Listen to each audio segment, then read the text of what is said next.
Wake up! Wake up, wake up, wake up! Up you wake, up you wake, up you wake, up you wake!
Yeah, this is our weekly march through Charleston.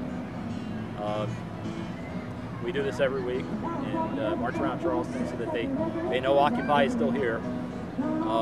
We don't have an occupation at the moment. We had 10 people come out to the park here and set up tents. The mayor sent 50 cops to bust them.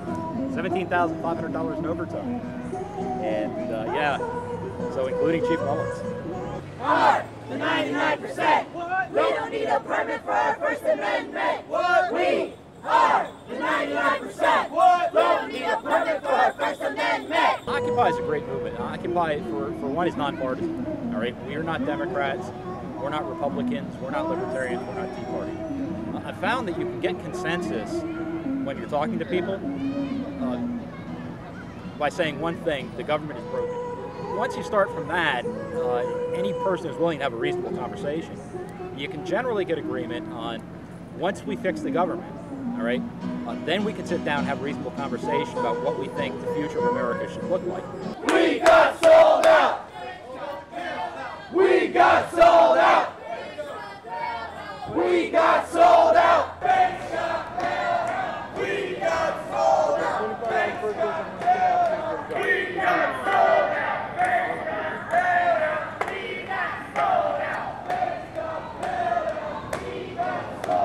It's important that we come together and have our collective voice heard. And for me, it's important. I would say that prior to Occupy Charleston starting, I'm pretty politically naive, but haven't been involved and voted in the major elections, but haven't really been, too involved on the local level.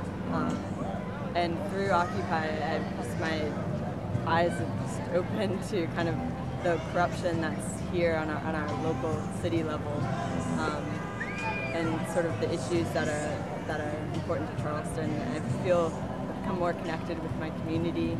I feel more of a tie here than to any place I've ever lived, and I've only lived here 6 years.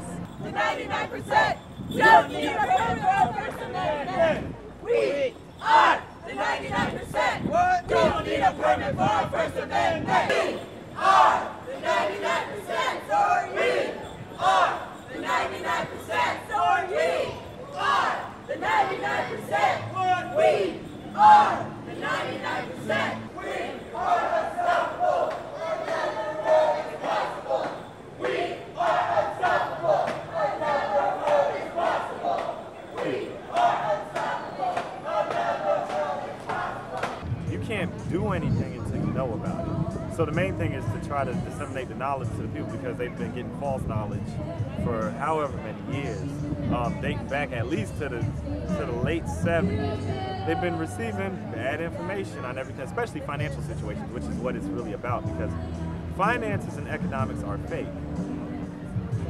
It's something that you have to agree to be a part of. So the thing is, right now what we're dealing with is a falsified situation that's having real world effects, or real physical world effects, even though it's all dealing in a world of numbers and logic games and stuff that it makes the stock market. This is what democracy looks like! This is what democracy looks like! Show me what democracy looks like! This is what democracy looks like! I think that there's people who are frustrated. They're looking for answers. They're not accepting the excuses that we have. Jobs being exported overseas. You know, the cost of labor going down. You know, the cost of living, you know, is going higher and higher. High unemployment, but yet we do see there is a huge wealth gap. And I think the Occupy movement wants to address this, wants to make it known that, hey, let's do something about this. It's unacceptable. From Oakland to NYC, stop police brutality. From Oakland to NYC, stop police brutality. From Oakland to NYC, stop police brutality. We've got to get back to we the people. That's, you know, for the Constitution, that's the law of our land. And it says right in the front there, we the people. If we're going to have a movement that represents the people, we need all people, you know, involved. We need, you know, women, men, you know, younger folks, older folks, black, white, purple, green, you know, everybody. We really need to create a safe space for a political discussion, because that doesn't exist in our current climate.